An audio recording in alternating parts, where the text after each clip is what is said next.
Quer ficar mais afiado? Então se inscreva no canal e não esqueça de deixar o like no vídeo.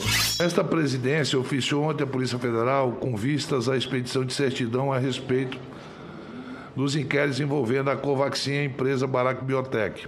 A comissão aguarda para o dia de hoje a resposta da Polícia Federal.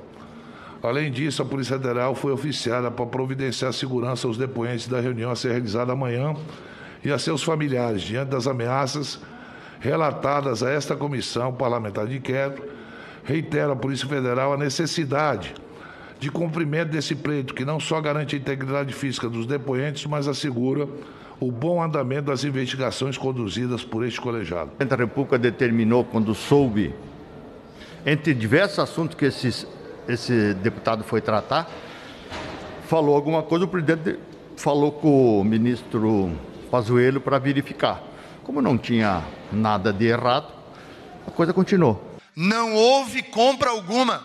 Não há um centavo de dinheiro público que tenha sido despendido pelo Caixa do Tesouro Nacional ou pelo Ministério da Saúde. Portanto, o governo tomará medidas. A começar, o senhor presidente da República determinou ao ministro-chefe da Casa Civil que a Polícia Federal abra uma investigação sobre as declarações do deputado Luiz Miranda, sobre as atividades do seu irmão, servidor público do Ministério da Saúde, e sobre todas estas circunstâncias expostas no dia de hoje. O ponto que ele disse, dirigindo-se ao deputado Luiz Miranda. Deputado Luiz Miranda, Deus está vendo, mas o senhor não vai se entender só com Deus, não.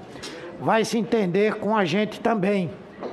Me parece assim um jargão mafioso, miliciano, né? De modo que eu acho que é importante que ele venha, e eu tomei a liberdade de apresentar um requerimento fazendo a convocação do senhor Rony. Expressar a minha mais completa repugnância pela bravata do secretário-geral da Presidência da República, um estafeta crítico, senhor presidente, que fez uma despudorada coação de duas testemunhas e, consequentemente, desta comissão parlamentar de inquérito, além de uma intromissão indevida em uma investigação de um outro poder. Ele comete um crime, porque é um caso clássico de coação de testemunha. Se esse senhor continuar a reincidir, nós não temos outra coisa a fazer, senhor presidente, senão requisitar a prisão dele. Para quê? Para não incorrermos em prevaricação. Eu vou requerer a Vossa Excelência, vou requerer a Polícia Federal, vou requerer ao Supremo Tribunal Federal, seja lá quem for, para garantir 24 horas, todos os dias, segurança de vida para os proprietários da Precisa. Para não incorrermos na repetição do que ocorreu com o próprio Adriano da Nóbrega, nós precisamos garantir a segurança de vida dele. Eu queria saber se os empresários da Precisa requereram a proteção de vida, sugeriram isso ao relator. As informações que eu tenho é que não, que a Precisa, o empresário está em confinamento, como foi informado ontem aqui pelo presidente da comissão, e está absolutamente à disposição para poder refutar todas as colocações que o relator acabou de fazer. Senador Fernando, todas, o que eu coloquei não foi isso. Não, eu disse que para não incorrermos em crime de prevaricação, e sendo o proprietário da Precisa um alvo indiscutível, né, num processo desse que nós estamos vivendo, com ameaça pública... Porque Vossa Excelência já está julgando, Vossa Excelência já está julgando, já está dizendo que a Precisa está incorrendo na prática de crime. Estou dizendo que para não prevaricarmos, para que essa o empresário solicitou proteção de vida. Testemunha importante, isso como era importante o Adriano da Nóbrega, isso é uma narrativa política, amanhã metralhado, uma narrativa política, nós temos senador. que garantir a sua segurança. É uma narrativa política que Vossa Excelência está fazendo. Senhores senadores, absurdo isso, comparando o episódio da Precisa com o episódio de Adriano. Senhor senador, isso é um exagero. Pediu, não solicitou. Eu prevaricaria senador Renan, caso ele me pedisse, eu não tivesse nenhuma atitude, tá certo? Então não há prevaricação nesse caso por parte dessa mesa. Eu pediria para que entrasse em contato com o advogado do seu Massimiano, perguntando a ele se ele precisa de proteção policial. Caso precise, a CPI irá requerer.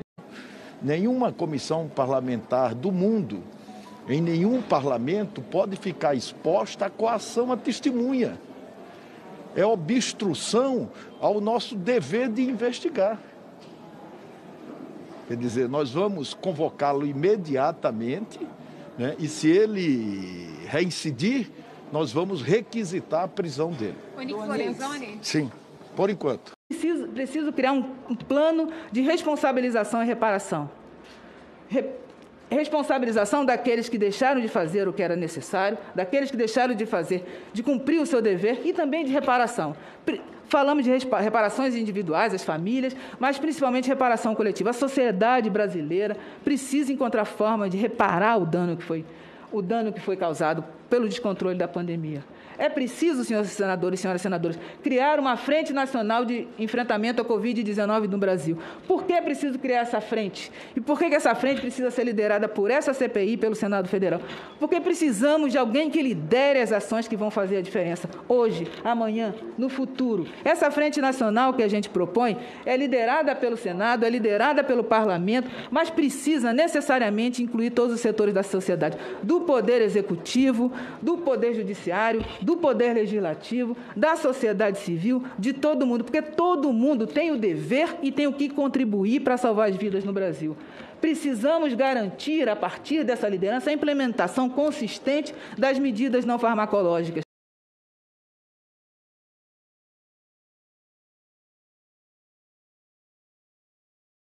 O estudo qual foi especificamente o número de mortes pela negativa das vacinas no próprio cronograma? Segundo o cálculo... Vossa Senhoria tem essas planilhas aí que demonstram isso? Exatamente, está na documentação que eu entreguei para o senhor, para o presidente e para o vice-presidente. São 95.500 mortes, especificamente relacionadas à demora na assinatura da Pfizer e da Coronavac. Um outro estudo liderado por outros colegas da USP estimou em 145 mil mortes, mas aí levando em consideração todas as ações diversas que poderiam ter sido feitas em relação à vacinação. Por exemplo, o Brasil ter aderido no menor percentual ao consórcio da OMS e as outras oportunidades de vacina que, infelizmente, o Brasil não... Pedro, a infecção pelo novo coronavírus induz a imunidade das pessoas contaminadas, como defende o deputado Osmar Terra e o presidente da República? Então aí, senhor senador, vamos dividir essa resposta. Primeiro que tem... O que as pesquisas e a ciência acham? Primeiro que tem um componente que é que a imunidade a esta doença, detectável pelos anticorpos IgG especialmente, ela tem uma certa duração. Vários estudos mostram que depois de um tempo a gente não consegue mais identificar os anticorpos em testagem sorológica. Já sabemos qual é essa duração? Tem algumas estimativas, senador, mas aí teria que ver com o pessoal da infectologia que está mais por dentro desse número para passar. Eu posso passar esse dado à comissão após requerer para alguns dos colegas aqui. Mas, senhor senador, isso é completamente diferente da tese da imunidade de rebanho. A imunidade de rebanho ela é atingida quando 70%, em média, da população tem anticorpos para aquela doença. Eu estou lhe dizendo que, se no Brasil nós temos ao redor de 50 milhões de casos, de pessoas que já tiveram infecção, isso dá 20% da população, 20 e poucos.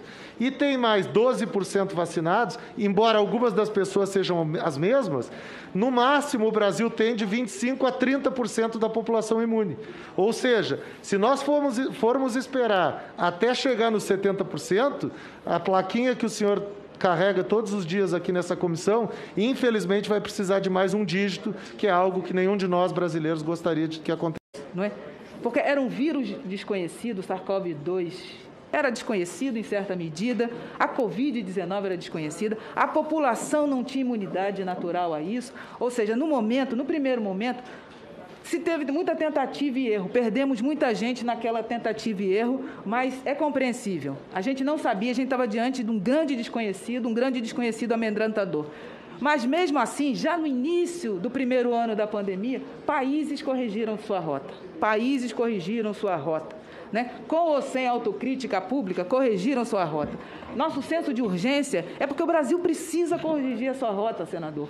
Porque se a gente caminhar nessa marcha, a gente está vendo todo dia, a gente só sobe, não é? Como o doutor Pedro falou, o estudo do Alerta fala de março a março, de março de 20 a março de 21. Ele se encerra com aqueles 120 mil mortes, vidas perdidas que poderiam ter sido evitadas, antes dos meses mais letais do Brasil.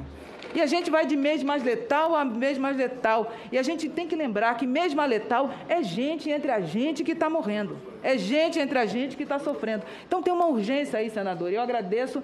Eu repito que para nós é muito importante chamar a atenção dessa CPI, da sociedade, porque é um senso de urgência. É urgente que a gente corrija a rota. Não há justificativa para persistência no erro, porque a evidência já é suficiente para que a gente, né, que a correção na rota salva a vida.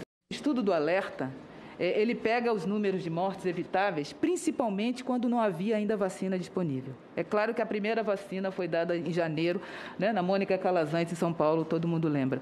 Mas nós pegamos as 52 semanas, só as últimas poucas semanas desse período é que já tinha vacina, mas a primeira dose, a gente não tem ainda o cinturão que a vacina pode fazer, ainda não chegamos a esse patamar.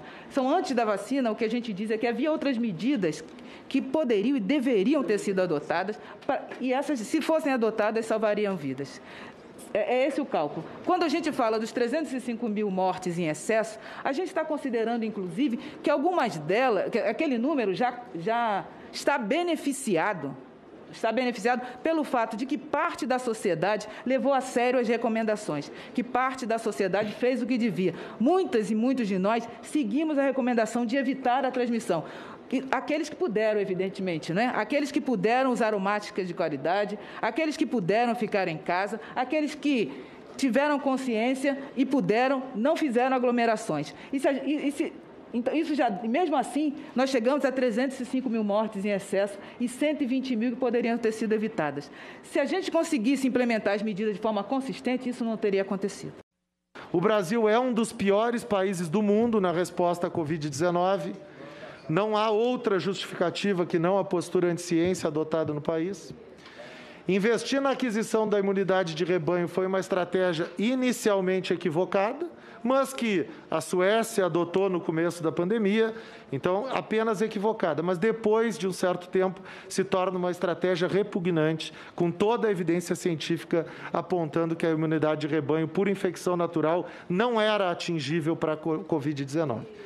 4 de cada 5 mortes não teriam ocorrido se estivéssemos na média mundial, e entre 95 e 145 mil mortes foram causadas pela demora em comprar as vacinas.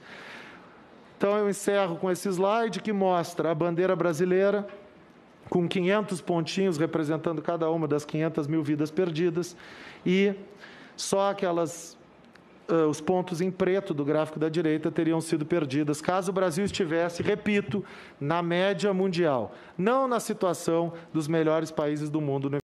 E aí eu vou dizer para as senhoras e senhores que este slide que apresentava a diferença pelos grupos étnicos foi censurado, repito o termo, censurado, na coletiva de imprensa no Palácio do Planalto, na qual eu apresentei os resultados dessa pesquisa. Faltando 15 minutos para começar a minha apresentação no Palácio do Planalto, senhores senadores e senhoras senadoras, eu fui informado pela assessoria de comunicação de que o slide tinha sido retirado da apresentação de slides, que eu era o apresentador. O slide foi retirado da apresentação e eu fui comunicado 15 minutos antes. Me chamou a atenção e despertou a curiosidade a informação que o doutor Pedro Alau trouxe aqui a essa comissão, que houve uma censura do slide na apresentação, se não me engano, no Palácio do Planalto. O senhor poderia declinar de quem partiu a censura ao slide? Senador, na verdade, eu não tenho como saber se a ordem foi dada por algum superior imediato, mas quem estava lidando com a questão da coletiva e quem participou da coletiva foi o secretário executivo do Ministério à época, Elcio Franco, que acho que até esteve aqui na CPI. Então, antes que tenha outra informação, foi dele a decisão de que aquele slide mostrando a desigualdade étnico-racial não poderia ser apresentado no Palácio do Planalto.